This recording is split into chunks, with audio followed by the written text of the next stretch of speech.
This video is about testing RF components for heat power dissipation for RF power applications, for using a capacitor or an inductor, an oscillator, a couple milliwatts, no dissipation.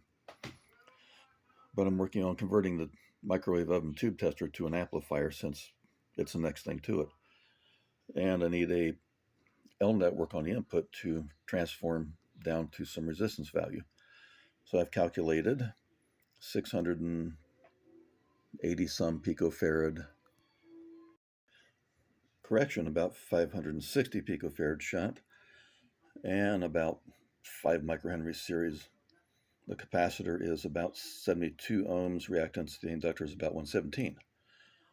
Well, reactance doesn't dissipate power.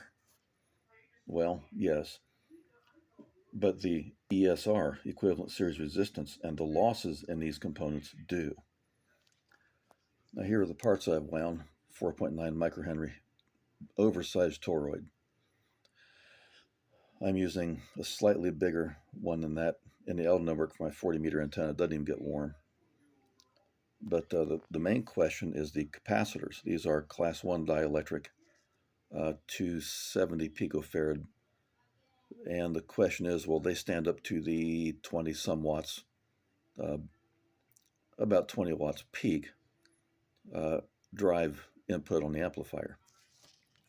Well, those capacitors, which are the 564 there, will they get hot? When they get hot, two strange things happen. Number one, the capacitance goes down because the dielectric heats and expands, and I've measured as much as a 10% change.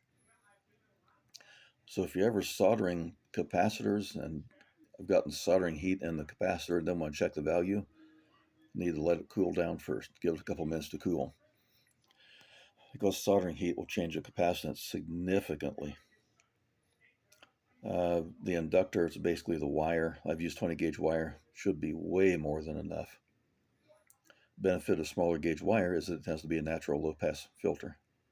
Won't pass very high frequencies because of skin effect.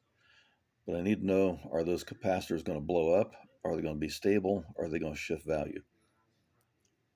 So first thing I did was use the fancy dancy 5.5 digit multimeter there and the RF AWG there. And that kind of precision is required for down around about 100 ohms, because 100 ohms reactance is not very much. So I had to rely on the accuracy of that 5-place voltmeter with the RF probe. There's a video here on how to make that. To determine indirectly the value of the inductor, that meter measured the capacitance.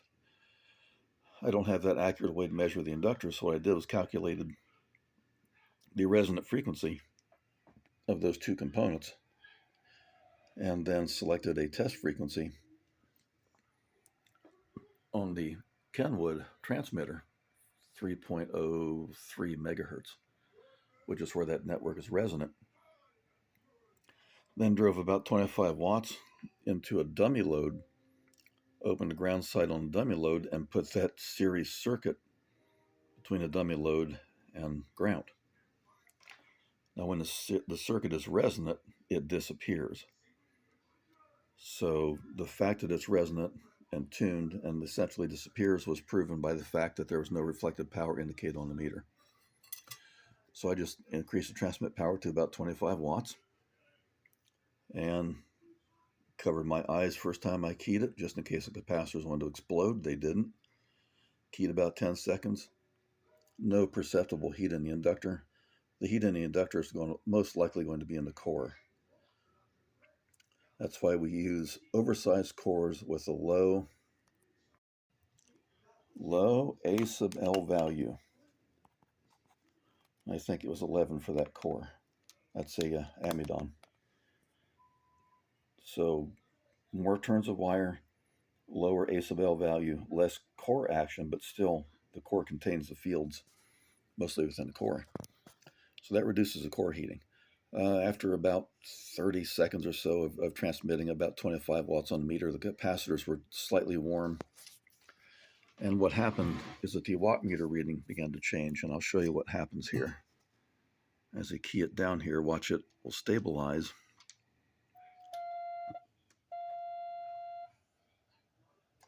Okay, it's reading a touch low. But when I key it down, watch it go to about 25. And as it heats, the reading will start changing.